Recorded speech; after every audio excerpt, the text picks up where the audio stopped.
Oi, pessoal, tudo bom com vocês? Boa noite. Eu sei que o momento agora é um tanto quanto caótico, né? Eu não sei vocês, mas eu tô sentindo muita falta da escola e sentindo muita falta de ter a minha rotina de volta, né? E como eu já havia dito para vocês, eu decidi fazer um vídeo para explicar para vocês sobre o texto jornalístico, que faz parte daquela atividade que a gente já estava fazendo antes da quarentena, tá bom? Então, assim, eu gostaria que vocês prestassem atenção, não vai ter que anotar nada, né? É só assistir o vídeo e prestar atenção em todas as dicas que eu vou passar para vocês antes de vocês escreverem o texto de vocês, a redação de vocês para atividade que a gente, para o projeto, né, que a gente vai participar, tá bom, pessoal? Então, o texto jornalístico, ele nada mais é do que a notícia, do que você descrever uma notícia. E o que é uma notícia? É um relato de fatos, tá? Ele é simples e seco. A notícia, ela é a representação de algo, tá?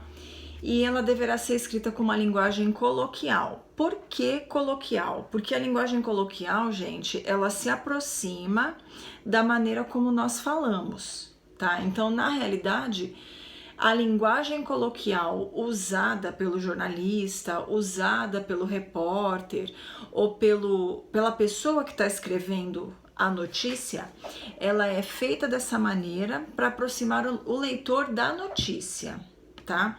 A notícia, ela tem que ser imparcial, neutra e ela não deve conter a sua opinião. Isso não quer dizer que você que está escrevendo a sua redação, o seu texto jornalístico não tenha uma opinião, só que ele não pode ser explícito na redação, porque é o leitor que vai criar a opinião dele em cima daquilo que você escreveu, tá? E ela precisa ter uma estrutura lógica, tá? Na notícia, os eventos, eles não são descritos na ordem em que eles acontecem. Ela não tem uma ordem temporal, tá? De acordo com a perspectiva e a visão daquela pessoa que está escrevendo. Normalmente, a pessoa que está escrevendo, no caso vocês, vão escrever focando naquilo que você quer que o seu leitor entenda, focando naquilo que você quer chamar a atenção do seu leitor. Tudo bem, pessoal? Gente, eu tô olhando aqui pro lado porque assim, na sala de aula eu levo as minhas anotações e aqui eu também tô com as minhas anotações, tá? Porque eu tentei escrever de um jeito bem simples e bem resumido para fazer vocês entenderem, tá bom, pessoal? Então, se de repente eu estiver meio que olhando pro lado, é porque eu tô mesmo olhando aqui as minhas anotações, tá bom, pessoal? Então, o que é importante da gente saber no texto jornalístico para quando a gente for escrever? A notícia, ela não recria os fatos, ela constrói visões, tá? Ela faz com que o meu leitor construa a visão em cima daquilo que ele tá lendo. Então, a escrita da minha notícia, ela vai auxiliar na formação de uma visão, na formação de uma ideia para aquilo que está sendo descrito ou narrado, tá? O mais importante na notícia é que eu preciso identificar o lead, tá bom? Então, toda notícia, pessoal, eu não sei se vocês já pararam para observar, mas ele tem um lead, L-I-D, que é um termo jornalístico que a gente não precisa entender. Como a gente está aprendendo agora, então eu mencionei para vocês, tá? O que é o lead, gente? É a seleção das principais informações sobre o texto, tá? O lead, ele vai aparecer no primeiro parágrafo. É como um resumo. E o lead, ele vai responder as 5 perguntas. O que, quando, como, onde e quem.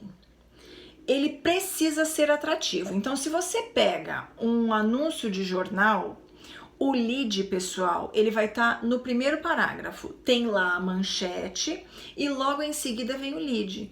O lead, ele é feito para criar um impacto. A pessoa que está lendo o lead, ela já sabe o que aconteceu, quem matou quem morreu, como é que foi feito, quando, onde. Porque nesse primeiro parágrafo eu vou responder todas essas perguntas e aí eu decido se eu continuo a ler ou não a notícia.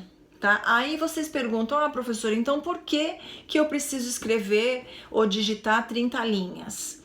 Porque o texto, gente, ele precisa ter um corpo. O texto, ele precisa passar uma informação completa. Então, apesar de eu conseguir todos os dados que eu preciso no lead, eu preciso dar uma continuidade para o texto. É como se fosse um texto que só tem a cabeça, o lead.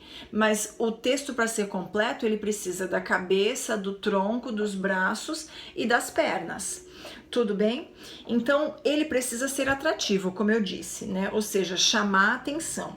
Senão, o leitor ele não vai se sentir atraído para ler, para tomar a decisão se ele quer ou não quer continuar lendo, tá? Então, ele precisa, gente, a gente precisa colocar na cabeça aqueles que vão dar continuidade no projeto, né?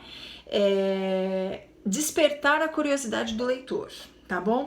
Então, pessoal, a notícia, ela vai ter o formato de uma pirâmide, só que ao contrário, invertida, tá bom? A informação, ela vai passar do macro pro micro, ou seja, do mais importante pro menos importante. O mais importante, a base da pirâmide que vai estar lá em cima, que é onde vai estar o lead, e o final, a pontinha da pirâmide, o micro, ou seja, aquilo que não é tão importante, tá bom?